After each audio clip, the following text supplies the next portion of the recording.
കേരളത്തിന്റെ ക്രിമിനൽ വിചാരണ ചരിത്രത്തിൽ തന്നെ ഏറ്റവും കൂടുതൽ കാലം നീണ്ടുനിന്നതും വലിയ രാഷ്ട്രീയ നിയമ വിവാദങ്ങൾക്ക് വഴിവിട്ടതുമായ പാലക്കാട്ടെ അബ്കാരി വ്യാപാരി മുന്ന വധക്കേസിൽ വിചാരണ നേരിട്ട 3 പ്രതികളെയും തെളിവുകളുടെ അഭാവത്തിൽ വെറുതെ വിട്ടുകൊണ്ട് കൊച്ചി CBI പ്രത്യേക കോടതി ജഡ്ജി PK മോഹൻദാസ് നിർണായക വിധി പുറപ്പെടുവിച്ചിരിക്കുകയാണ്.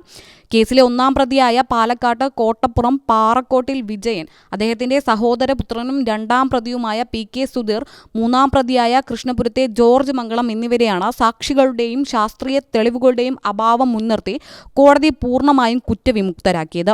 1992 ഏപ്രിൽ 10-നായിരുന്നു കേരളത്തെയാകെ നടുക്കിയ ഈ ദാരുണ സംഭവം നടക്കുന്നത്. പാലക്കാട് നിന്നും മുന്നേ സഞ്ചരിച്ച കാർ വിജനമായ സ്ഥലത്ത് പൂർണ്ണമായും കത്തിക്കരിഞ്ഞ നിലയിൽ കണ്ടെത്തുകയും തുടർന്ന് നടന്ന ശാസ്ത്രീയ പരിശോധനകളിലാണ് കാറിനുള്ളിലുണ്ടായ മൃതദേഹം പ്രമുഖ അബ്കാരിയായിരുന്ന മുന്നയുടേതാണെന്ന് തിരിച്ചറിയുകയും ചെയ്യുന്നത്. മദ്യലേലവുമായി ബന്ധപ്പെട്ട അബ്കാരി കരാറുകളിലുണ്ടായ കടുത്ത കുടിപ്പകയാണ് കൊലപാതകത്തിലേക്ക് നയിച്ചതെന്ന് അന്വേഷണ സംഘത്തിന്റെ പ്രധാന കണ്ടെത്തൽ. ഷാപ്പ് ലേലത്തിൽ മുന്നേ പങ്കെടുക്കാതിരിക്കാൻ പ്രതിഭാഗം 1.5 ലക്ഷം വാഗ്ദാനം ചെയ്തിരുന്നുവെങ്കിലും പിന്നീട് ഈ തുക തിരികെ വാങ്ങുന്നതിനെ ചൊല്ലിയുണ്ടായ തർക്കവും അതേ തുടർന്ന് നടന്ന ഗൂഢാലോചനയുമാണ് മുന്നയുടെ അതിദാരുണമായ കൊലപാതകത്തിലേക്ക് കലാശിച്ചതെന്ന് CBI സമർപ്പിച്ച കുറ്റപത്രത്തിൽ വിശദീകരിക്കുന്നുണ്ട്.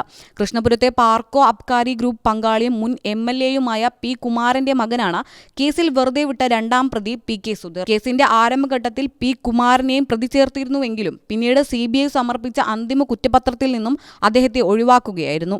കേസിന്റെ തുടക്കം മുതൽ തന്നെ ഉയർന്ന പോലീസ് ഉദ്യോഗസ്ഥരുടെ രാഷ്ട്രീയ സ്വാധീനങ്ങളും അന്വേഷണം അട്ടിമറിക്കാനുള്ള ആസൂത്രിത ശ്രമങ്ങളും വാർത്തകളിൽ വലിയ പ്രാധാന്യം നേടിയിരുന്നു.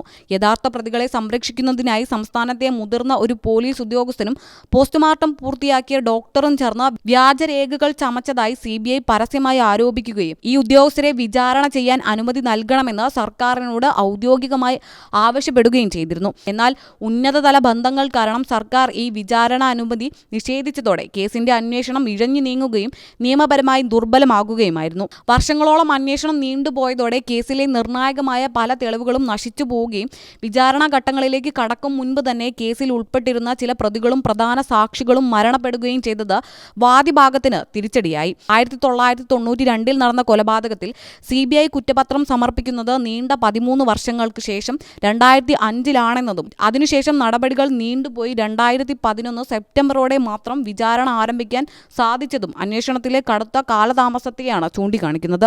പ്രതികളെ തെളിവുകളുടെ അഭാവത്തിൽ വെറുതെ വിട്ടെങ്കിലും മുന്നയുടേത് സ്വാഭാവിക മരണമല്ലെന്നും ആസൂത്രിതമായ കൊലപാതകം തന്നെയാണെന്നും CBI പ്രത്യേക കോടതി വിധിന്യായത്തിൽ വ്യക്തമാക്കിയിട്ടുണ്ട്. മുന്നയുടെ മരണം കാറിന് തീപിടിച്ചതു മൂലമുള്ള പൊള്ളലേറ്റോ അല്ലെങ്കിൽ ശ്വാസം മുട്ടിയോ അല്ല സംഭവിച്ചതെന്നും പകരം മരണത്തിന് മുമ്പ് തലക്കേറ്റ മാരകവും ആഴത്തിലുള്ളതുമായ ക്ഷതം മൂലമാണ് അദ്ദേഹം കൊല്ലപ്പെട്ടതെന്നും കോടതി നിരീക്ഷിച്ചു.